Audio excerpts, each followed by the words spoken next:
J.D. Vance touching down in Minneapolis just 1 week after a shooting that rocked the state. Vance went from the airport to Annunciation Church to place flowers on the church steps before meeting with families who'd been affected. It was obviously a very sad moment, but also in a lot of ways a very rewarding moment that these parents opened up their lives, opened up their hearts.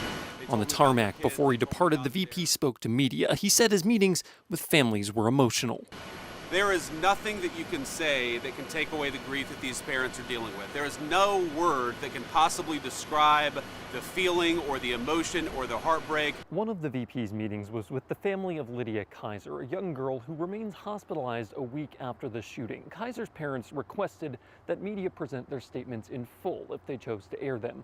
Due to time constraints, we're unable to commit to that request, but want to respect their wish. I can tell you that both parents said they clearly indirectly asked the VP to take decisive action and let his actions speak louder than words. Vance didn't talk policy before departing. It's a break from what state politicians, particularly those in the DFL, have been saying as of late. My hope is that over the next day or two, we'll get some calls made, we'll get some folks on, we'll see some folks stand up publicly and say what the parents of these students are saying. Please do something to help us. Minnesota Governor Tim Walz is expected to call a special session on gun control as early as this week. Vance, asked about the situation, didn't take a firm stance. Hey, look, I'm not going to tell the Minnesota lawmakers or the governor exactly how they should respond to this tragedy. But he did charge the state to listen to those impacted. I would just say take the concerns of these parents seriously. I think all of us, Democrat, Republican, and Independent, want these school shootings to happen less frequently.